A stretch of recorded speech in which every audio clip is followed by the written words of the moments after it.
I am back with one more concept of the chapter 2 human reproduction. Yesterday we stopped near introduction. We will continue the next part, that is male reproductive system. We will learn this male reproductive system in detail about what are all the structures are present, what are the functions, what are the types of cells are present and all. We'll see. So male reproductive system is located in pelvic region. Male reproductive system ಯಾವ region ಅಲ್ಲಿ locate ಆಗಿರುತ್ತೆ human body ಅಲ್ಲಿ? This is the pelvic region. Pelvic region ಅಂದಾಗ you must know this, that there must be a pelvic bone ಇರುತ್ತೆ ಇಲ್ಲಿ. There is a pelvic bone. With the support of this pelvic bone, ಈ pelvic bone ನ ಸಹಾಯದಿಂದ this male reproductive system is located. So that is called as pelvic region. So where it is present in the pelvic region of the body. So the male reproductive system is divided into 4 parts. One is testes, next is accessory ducts, accessory glands, and then external genitalia. So there are 4 parts we divided the male reproductive system into. So these are all not necessary. Leno vasectomy, this BPH, these are all unnecessary. Nan just pelvic region ಹೆಂಗಿರುತ್ತೆ ಅಂತ ತೋರ್ಸಕ್ಕಷ್ಟೇ ಈ diagram ನ ತಗೊಂಡಿರೋದು. And moreover, this diagram is also not important. Okay, it's not there at all in the NCERT. So what are the part of male reproductive system? That is testes, accessory ducts, accessory gland, and external genitalia. ನೆನಪಿರ್ಬೇಕು. ಅದರಲ್ಲಿ ಮೊದಲನೇದು ನಾವು study ಮಾಡ್ತಾ ಇರೋದು testis. Testis is called as primary sex organ. ಅಂದ್ರೆ ಇದೇ main important. ಇದಿಲ್ಲ ಅಂದ್ರೆ the next accessory duct, accessory glands ಅಥವಾ ಎಕ್ಸ್ಟರ್ನಲ್ ಜೆನೈಟಿಲಿಯಾ ಅಂತ ಹೇಳಿದ್ನು ಅದು ಯಾವ್ದಕ್ಕೂ ಕೆಲಸ ಇರಲ್ಲ. ಸೊ ದ ಮೇನ್ ಅಥವಾ the most important the primary sex organ ಯಾವುದು? Testis.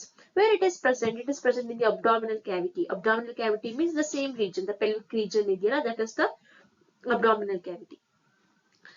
So you can see here, this is the diagram which is given in the NCERT. So this part is called as a testis. So how many testes are there antandre? There is a pair. There exist in pair. Andre there will be 2 testes will be present. So how it is present andre? It is present within a pouch called as scrotum. Andre it is not present as naked. ಹೆಂಗಿರುತ್ತೆ ಅಂದ್ರೆ the testis is located inside a sac-like structure. ಒಂದು sac or bag ನ ಒಳಗಡೆ ಅದು ಇರುತ್ತೆ. The bag or pouch, both are same. So that is called scrotum.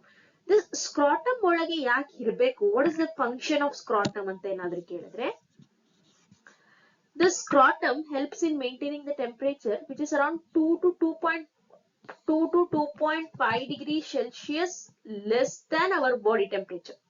ನಮ್ಮ body temperature ಏನಿದೆಯೋ ಅದಕ್ಕಿಂತ 2ರಿಂದ 2.5 ಡಿಗ್ರಿ, 2.5 ಡಿಗ್ರಿ ಸೆಲ್ಸಿಯಸ್ ನಮ್ಮ ಬಾಡಿಗೆ ನಾರ್ಮಲ್ ಇಂಟರ್ನಲ್ ಬಾಡಿ ಟೆಂಪರೇಚರ್ ಗಿಂತ ಇಲ್ಲಿ ಟೆಂಪರೇಚರ್ ಕಡಿಮೆ ಇರುತ್ತೆ. So Y it is like that? For example ನಮ್ಮ ಇಂಟರ್ನಲ್ ಬಾಡಿ ಟೆಂಪರೇಚರ್ ಎಷ್ಟಪ್ಪ ಅಂದ್ರೆ ಅರೌಂಡ್ 37 ಡಿಗ್ರಿ ಸೆಲ್ಸಿಯಸ್ ಇರುತ್ತೆ. ಸೊ ಟೆಸ್ಟಿಸ್ ಅಲ್ಲಿ ಅದಕ್ಕಿಂತ ಒಂದು 2.5 ಡಿಗ್ರಿ ಟೆಂಪರೇಚರ್ ಕಡಿಮೆ ಮೇಂಟೈನ್ ಮಾಡುತ್ತೆ ಸ್ಕ್ರಾಟಮ್. ಯಾಕೆ why it is the reason ಅಂದ್ರೆ, ರೀಸನ್ ಏನ್ ನಿಮ್ಗೆ ಕೇಳಲ್ಲ, but still you should know this. ಏನಂತಂದ್ರೆ ಬಿಕಾಸ್ ದಿಸ್ ಮೇಲ್ ಗ್ಯಾಮೆಟ್ ಏನಿದೆಯೋ ಸ್ಪರ್ಮ್ ಅಂತ, ಇದು ಟೆಸ್ಟಿಸ್ ಇಸ್ ದ, ಸೊ ಅದನ್ನ ಫಸ್ಟ್ ಹೇಳ್ತೀನಿ. ದಿಸ್ ಪ್ರೈಮರಿ ಸೆಕ್ಸ್ ಆರ್ಗನ್ ಇದೆಯಲ್ಲ, ಇದು ಮೇಲ್ ಸೆಕ್ಸ್ ಆರ್ಗನ್. ಇದು we can call this as also called as a gonad ಅಂತಾನು ಕರಿತೀವಿ, which is the male gonad and the male sex organ ಅಂದ್ರೆ testis. So this testis produces a male gamete called sperm. So ಈ testis ಅಲ್ಲಿ sperm production ಆಗುತ್ತೆ. If ಸ್ಕ್ರಾಟಮ್ ಏನಾದ್ರು temperature correct ಆಗಿ maintain ಮಾಡಿಲ್ಲ ಅಂದ್ರೆ the sperm loses is viability in the sense it cannot withstand high temperature ನ ತಡಿಯಕ್ ಆಗಲ್ಲ. that may leads to abnormal development of the sperm ನ ಒಂದು ಫಿಸಿಕಲ್ ಶೇಪ್ ಚೇಂಜ್ ಆಗ್ಬೋದು. ಆದ್ರೆ ಫರ್ಟಿಲಿಟಿ ಇಲ್ದಿದಂಗ ಆಗುತ್ತೆ. ಅಂದ್ರೆ ಅದಕ್ಕೆ ಎಗ್ ನ ಫರ್ಟಿಲೈಸ್ ಮಾಡುವಂತ ಕೆಪಾಸಿಟಿ ಕಡಿಮೆ ಆಗ್ತಾ ಹೋಗುತ್ತೆ. ಸೊ ನಿಮ್ಗೆ ಅಷ್ಟೊಂದು ಇನ್ ಡೀಟೇಲ್ ಆಗಿ ಬೇಡ, ಜಾಸ್ತಿ ಟೆಂಪರೇಚರ್ ಇದ್ರೆ ಸ್ಪರ್ಮ್ ಬದುಕಲ್ಲ ಹಂಗ್ ತಿಳ್ಕೊಬಹುದು ನೀವು ಸದ್ಯಕ್ಕೆ. ಫಾರ್ ಯುವರ್ ಸಿಂಪಲ್ ಅಂಡರ್ಸ್ಟ್ಯಾಂಡಿಂಗ್ ಗೆ, more temperature cannot be keep the sperm active and alive. That is the best answer. So what about the length and the Width, this is just a physical measurement that is around 4.5 centimeter, and the width, so the length and the width measurement has given. So this is about the primary sex organ called testis ಬಗ್ಗೆ ಇರುವಂತ information. This is an outer information. There are the primary sex organ ಆದ್ಮೇಲೆ the second part of the male reproductive system is accessory duct, third one is accessory gland, and then external genitalia. So what are those accessory ducts? For 2 marks ಇದನ್ನ ಕೇಳ್ತಾರೆ. ಏನಿಲ್ಲ, accessory ducts ಯಾವ್ಯಾವ್ದು, rete testis, vas efferentia, epididymis, vas deferens ಅಂತ ಬರೆದ್ರೆ you will get a 2 marks. So ಯಾವ್ಯಾವ್ದು accessory ducts ಅಂತ ಹೇಳಿದ್ರೆ, I will zoom in this male reproductive system. This male reproductive system will gonna ask you for 5 marks. NCERT ಅಲ್ಲಿ 5 marks ಗೆ ಈ diagram ನ ಕೇಳ್ತಾರೆ. At least you should label 10 labels ನ ಬರೀಲೇಬೇಕು. So first ಹೆಂಗ್ ಬರಿಬೇಕಂದ್ರೆ, you just mark the testis. From this you have to take like this, ಹಿಂಗ್ ಬರ್ಕೋಬೇಕು. And then ಇಲ್ಲಿ ನಿಮಗೆ ಯೂರಿನರಿ ಬ್ಲಾಡರ್ ಬರುತ್ತೆ. ಯೂರಿನರಿ ಬ್ಲಾಡರ್ ಇಂದ ಇದು ಲೂಪ್ ಡೌನ್ ಆಗಿ,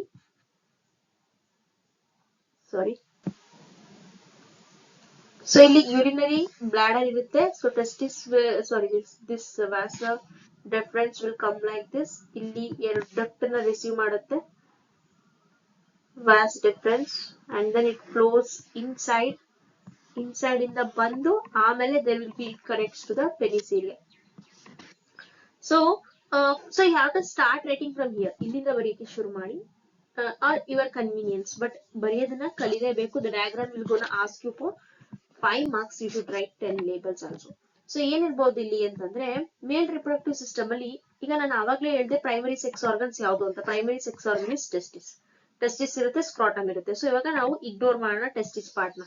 ರಿಮೈನಿಂಗ್ ಪಾರ್ಟ್ ಯಾವ್ದೀಗ ಅಕ್ಸೆಸರಿ ಡಕ್ಟ್. ಅಕ್ಸೆಸರಿ ಡಕ್ಟ್ ಯಾವ್ಯಾವ್ದಾಗುತ್ತಪ್ಪ ಅಂತಂದ್ರೆ, rete testis, vasa efferentia, epididymis, and then vas deferens. ಇವಿಷ್ಟನ್ನ ಮಾತ್ರ ನಾವೇನಂತ ಕರಿತೀವಿ, ಅಕ್ಸೆಸರಿ ಡಕ್ಟ್ಸ್ ಅಂತ ಕರಿತೀವಿ. ಸೊ ಅಕ್ಸೆಸರಿ ಡಕ್ಟ್ಸ್ ಯಾವ್ಯಾವ್ದು, ರೀಟೆ testis, vasa ಎಫ್ರೆನ್ಷಿಯಾ, epididymis and vas deferens. ಇದನ್ನ ಹೆಂಗ್ ಬರೆಯೋದು ಅನ್ನೋದು ಹೇಳ್ಕೊಡ್ತೀನಿ ನಾನು.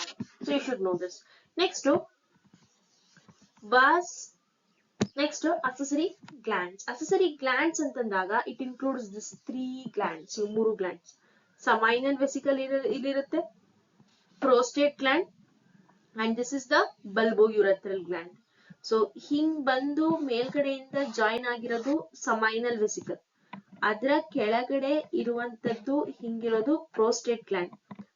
ಸೊ ಅದರಿಂದ ಮುಂದ್ಗಡೆಗೆ ಹಿಂಗ್ ಬಂದಿದೆಯಲ್ಲ, that is called as bulbourethral gland. So these are the 3 glands part.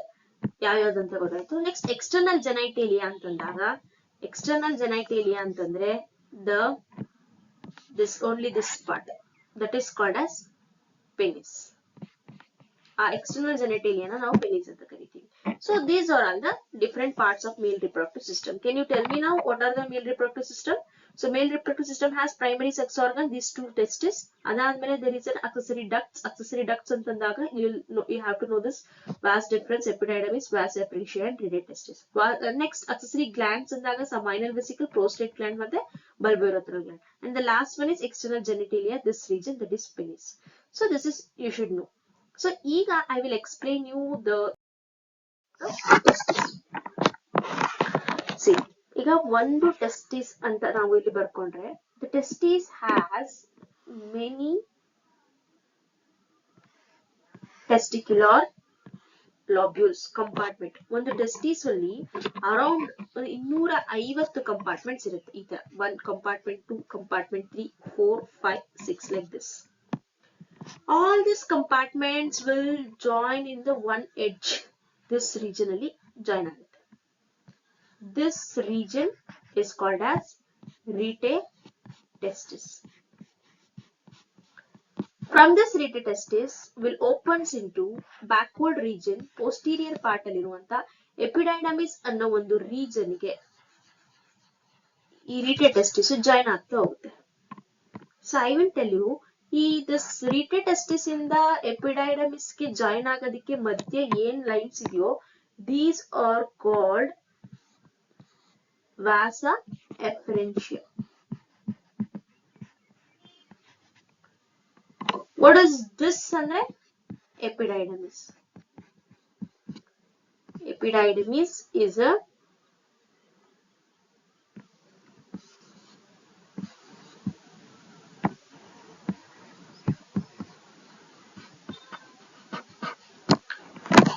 so the testis has how many compartments?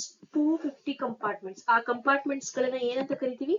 Testicular lobules ಅಂತ ಕರಿತೀವಿ. ಈ ಪ್ರತಿ ಒಂದು lobule ಅಲ್ಲೂ this each lobule has 2 to 3 or 1 to 3 coiled structures called seminiferous tubule. ಈ ಪ್ರತಿ ಒಂದು lobule ನ ಒಳಗಡೆನೂ 1ರಿಂದ 3 ಅಥವಾ 1ರಿಂದ 2 seminiferous tubule ಅನ್ನ coiled structures ಇರುತ್ತೆ. ಆಯ್ತಾ? ಈ seminiferous tubules ಏನೇ later ಹಿಂದ್ಗಡೆ ಕನೆಕ್ಟ್ ಆಗೋದು ರೀಟೆ ಟೆಸ್ಟಿಸ್ ರೀಜನ್ ಅಲ್ಲಿ. ರೀಟೆ ಟೆಸ್ಟಿಸ್ ಫೈನಲಿ ಎಪಿಡೈಡಮಿಸ್ ಗೆ ಓಪನ್ ಆಗುತ್ತೆ. ಅವೆರಡರ ಮಧ್ಯ ಕನೆಕ್ಟ್ ಮಾಡೋ ಗ್ರೀನ್ ರೀಜನ್ ಏನಿದೆಯೋ ಅದೇ vasa efferentia. Hope you understand this point. ಇಲ್ಲಿ ನೋಡಕ್ ಹೋದ್ರೆ ಸೊ ಫಸ್ಟ್ ಏನಂತ ಬರೀಬೇಕು? the testis has how many compartments? 250 compartments, which is called testicular lobules. That is called testicular lobule. Now each testicular lobules has 2 to 3 or 1 to 3 coiled structures ಬರ್ದಿದ್ದೀನ sky blue color ಅಲ್ಲಿ. That is called as seminiferous tubules. So this coiled structure is called seminiferous tubules. So the seminiferous tubules, see here there are these lobules. Each lobules has seminiferous tubule. The seminiferous tubules ಹಿಂದೆ open ಆಗುತ್ತಲ್ಲ, this region is called rete testis. This region is called epididymis. ಹಿಂದೆ ಇದೆಯಲ್ಲ,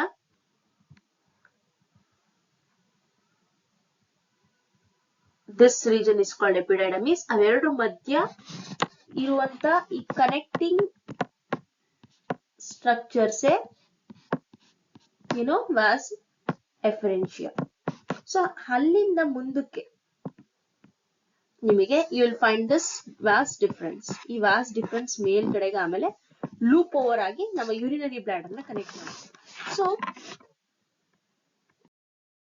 now you can understand the clear picture. ಏನಂತ ಇನ್ನ testis ಇವಾಗ ನಾನು ತೋರಿಸಿದ್ದು this ಪ್ರತಿ ಒಂದು ಲಾಬ್ಯೂಲ್ಸ್ ಇರುತ್ತೆ, 250 ಕಂಪಾರ್ಟ್ಮೆಂಟ್ಸ್, ಅದನ್ನ ಟೆಸ್ಟಿಕ್ಯುಲರ್ ಲಾಬ್ಯೂಲ್ ಅಂತ ಕರಿತೀವಿ. ಈಚ್ ಲಾಬ್ಯೂಲ್ ಹ್ಯಾಸ್, ಪ್ರತಿ ಒಂದು ಲಾಬ್ಯೂಲ್ ಅಲ್ಲೂ ಎಷ್ಟು ಕಾಯಿಲಿಂಗ್ ರೌಂಡ್ ಇರುತ್ತೆ? 1 to 3 seminiferous tubule ಇರುತ್ತೆ. The seminiferous tubules goes back into ಯಾವ ರೀಜನ್? ಅದು ರೀಟೆ ಟೆಸ್ಟಿಸ್ ರೀಜನ್ ಹೋಗುತ್ತೆ. Rete testis will opens into this backward ಅಲ್ಲಿ ಎಪಿಡೈಡಮಿಸ್ ಓಪನ್ ಆಗುತ್ತೆ. ಅವೆರಡರ ಮಧ್ಯೆ ಇರೋ ಕನೆಕ್ಟಿಂಗ್ ಸ್ಟ್ರಕ್ಚರ್ ವಾಸ ಎಫರೆನ್ಷಿಯಾ. ಫೈನಲಿ ಲಾಸ್ಟ್ ಅಲ್ಲಿ ನೀವು ನೋಡೋದಾದ್ರೆ ಈ ಎಪಿಡೈಡಮಿಸ್ ಇಂದ ವಾಪಸ್ ರನ್ ಆಗಿ ಒಂದು ಪೈಪ್ ಬಂದಿದೆ, ಎ ಟ್ಯೂಬ್ ಎರಡು ಕಡೆಯಿಂದ. This tube is called as was deferens. ಈ ಟ್ಯೂಬ್ ನೇ ವಾಸ್ ಡಿಫರೆನ್ಸ್ ಅಂತ ಕರೀತೀವಿ. ಇಲ್ಲಿ ನಮಗೆ ಮೇಲ್ಗಡೆ ಯೂರಿನರಿ ಬ್ಲಾಡರ್ ಇಂದ ಅದು ಕೆಳಗಡೆಗೆ ಡಿಸೆಂಡ್ ಆಗಿ ಬರುತ್ತೆ. ಯೂರಿನರಿ ಬ್ಲಾಡರ್ ಇಂದ ಕೆಳಗಡೆಗೆ urethra is there. Urethra continues from urinary bladder. Urinary bladder ಇಂದ ಕೆಳಗಡೆ ಯುರೆಥ್ರಾ ಕಂಟಿನ್ಯೂ ಆಗಿರುತ್ತೆ. ಇನ್ ಬಿಟ್ವೀನ್ ಅಲ್ಲಿ ನೀವು ಗಮನಿಸೋದಾದ್ರೆ this vas deferens receives 3 glands. ಈ ವಾಸ್ ಡಿಫರೆನ್ಸ್ 3 ಗ್ಲ್ಯಾಂಡ್ಸ್ ನ ರಿಸೀವ್ ಮಾಡುತ್ತೆ. ಒಂದು ಸಮೈನಲ್ ವೆಸಿಕಲ್ ಆಡ್ ಆಗುತ್ತೆ, ದಿಸ್ ರೀಜನ್. ಅದಾದ್ಮೇಲೆ ಪ್ರೋಸ್ಟೇಟ್ ಗ್ಲ್ಯಾಂಡ್ಸ್ ಆಡ್ ಆಗುತ್ತೆ, ದಿಸ್ ರೀಜನ್. ಅದಾದ್ಮೇಲೆ ಬಲ್ಬೋ ಯುರೆಥ್ರಲ್ ಗ್ಲ್ಯಾಂಡ್ ಅಂತ ಇದೆಯಲ್ಲ, ಇದು ಆಡ್ ಆಗುತ್ತೆ. ಸೊ ಇದಿಷ್ಟು ಕೆಲಸ ಏನಪ್ಪಾ ಅಂತಂದ್ರೆ V will see that later. So ಇಲ್ಲಿ ಏನು ಟೆಸ್ಟಿಸ್ ಅಲ್ಲಿ ನಾನು ಸೆಮಿನಿಫರಸ್ ಟ್ಯೂಬ್ಯೂಲ್ ಅಂತ ಹೇಳಿದ್ನಲ್ಲ, ಇಲ್ಲಿಂದ ಸ್ಪರ್ಮ್ ಪ್ರೊಡಕ್ಷನ್ ಆಗುತ್ತೆ. ದಿಸ್ ಸೆಮಿನಿಫರಸ್ ಟ್ಯೂಬ್ಯೂಲ್ ಇಂದ ಪ್ರೊಡಕ್ಷನ್ ಆದ ಸ್ಪರ್ಮ್ ಇಲ್ಲಿಂದ ವಾಸ್ ಡಿಫರೆನ್ಸ್ ಇಂದ ಹೋಗಿ ಮೇಲಕ್ಕೆ ಹೋಗುತ್ತೆ. ಇಲ್ಲಿ ಸಮೈನಲ್ ವೆಸಿಕಲ್, ಪ್ರೋಸ್ಟೇಟ್ ಗ್ಲ್ಯಾಂಡ್ ಮತ್ತೆ ಬಲ್ಬೋ ಯುರೆಥ್ರಲ್ ಗ್ಲ್ಯಾಂಡ್ ಆ ಸ್ಪರ್ಮ್ಗೆ ಇನ್ನೊಂದಷ್ಟು ಮಾಲಿಕ್ಯೂಲ್ಸ್ ಹೊಸದಾಗಿ ಆಡ್ ಮಾಡುತ್ತೆ. ಅದನ್ನ ಏನಪ್ಪಾ ನಾವು ಕರೆಯೋದು ಅಂದ್ರೆ ಸಮೈನಲ್ ಪ್ಲಾಸ್ಮಾವನ್ನ ಅದು ಆಡ್ ಮಾಡುತ್ತೆ. ಅಂದ್ರೆ ಕೈಂಡ್ ಆಫ್ ಲಿಕ್ವಿಡ್ ಅನ್ನ ಆಡ್ ಮಾಡುತ್ತೆ. ಅದರಲ್ಲಿ ಫ್ರುಕ್ಟೋಸ್ ಇರುತ್ತೆ, ಕ್ಯಾಲ್ಸಿಯಂ ಇರುತ್ತೆ. ಅದನ್ನೆಲ್ಲ ಯಾಕೆ ಆಡ್ ಮಾಡ್ಬೇಕು? We will see that later. So ಅದನ್ನೆಲ್ಲ ಆಡ್ ಮಾಡ್ಕೊಂಡು finally the sperm will eject out through a external genitalia called penis ಅಲ್ಲಿ. ಎಕ್ಸ್ಟರ್ನಲ್ ಜೆನಿಟಿಲಿಯಾ ಆಗಿರುವಂತ ಪೆನಿಸ್ ಇಂದ ಅದು ಆಚೆ ಬರುತ್ತೆ. So this is what the male reproductive system. So it has a primary sex organ, accessory ducts, accessory glands and an external genitalia. So inside the testis you can observe there is a presence of 250 compartments called testicular lobule, and each lobule has 1 to 3 seminiferous tubules, and then that seminiferous tubules is opens to epididymis through a rete testis. Adadmele the rete testis will open back to epididymis on the posterior region of the testis anta karitini. Idu epididymis ಗೆ ಹಿಂದ್ಗಡೆ ಹೋಗುತ್ತೆ, and then from there you can observe the ascending loop called as a vas deferens that will descend again through a urinary bladder. Urinary bladder ಇಂದ ಮತ್ತೆ ಕೆಳಗಡೆ ಬರುತ್ತೆ. So this is the structure. ನಿಮ್ಗೆ exam ಅಲ್ಲಿ ಕೇಳಿದ್ರೆ accessory glands, accessory ducts ಯಾವುದು ಅಂತ ಬರಿಬೇಕು, accessory glands ಯಾವುದು ಅಂತ ಬರಿಬೇಕು, primary sex organ ಯಾವುದು ಅಂತ ಬರಿಬೇಕು. So this diagram is important for 5 marks. You should remember. Okay, hope you understood this. Here, if we come in detail structure of seminiferous tubules, ಅಂದ್ರೆ ಎಲ್ಲಿದೆ ಇದು? You got the point ಎಲ್ಲಿದೆ ಅಂತ? Testis has how many lobules? Testis has how many compartments? So we can say it has 250 compartments. ಇದನ್ನ ನಾವೇನಂತ ಕರಿತೀವಿ? Testicular lobule. Each lobule has how many coilings? ಪ್ರತಿ ಒಂದು lobule ಅಲ್ಲೂ 1 to 3 seminiferous tubules coiling ಇರುತ್ತೆ. So sky blue color ಅಲ್ಲಿ ಬರೀತಾ ಇರೋದೆಲ್ಲ ಏನು? A coiling structure called seminiferous tubule. So ಈ seminiferous tubules finally ಒಂದು point ಗೆ join ಆಗುತ್ತೆ. ಯಾವ ಪಾಯಿಂಟ್ ಇದು? rete testis point.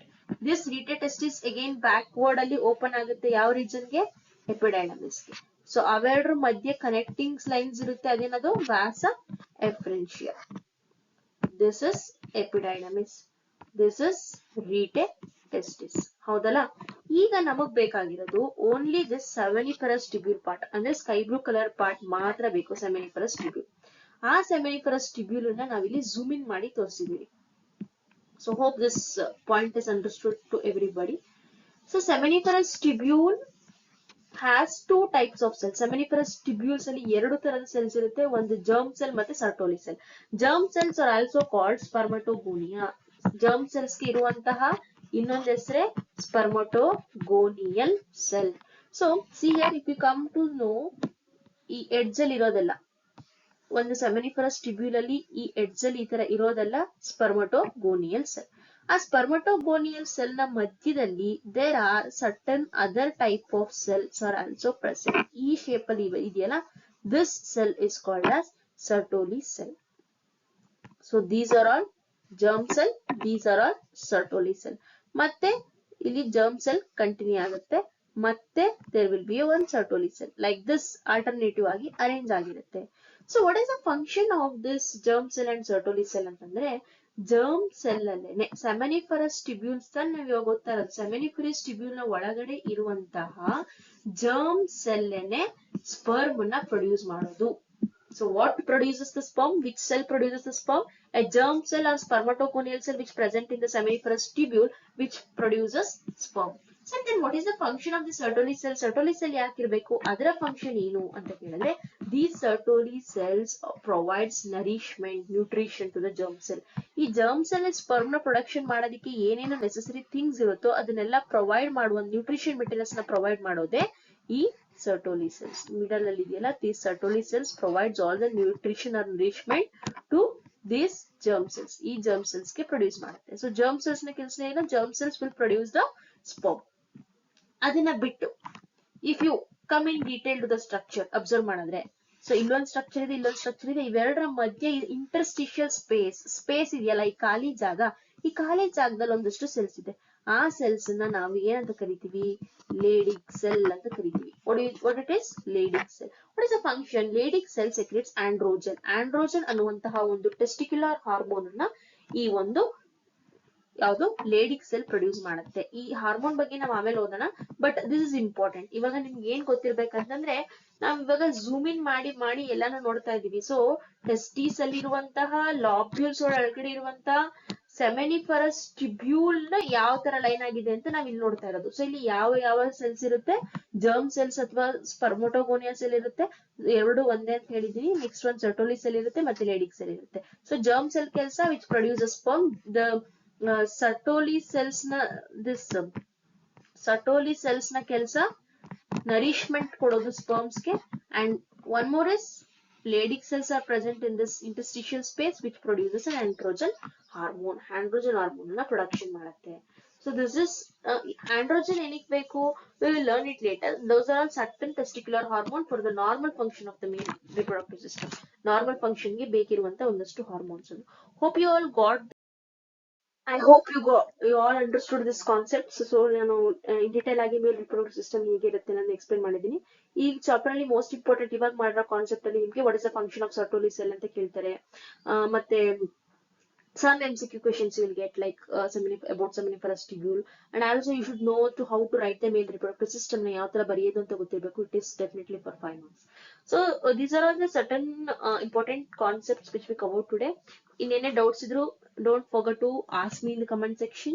And if you are asking me notes kodi anta keltidri, definitely I will share the notes. Most probably whatever the points I have placed in this presentation is the much needed and much um, sophisticated, and this much is enough for you.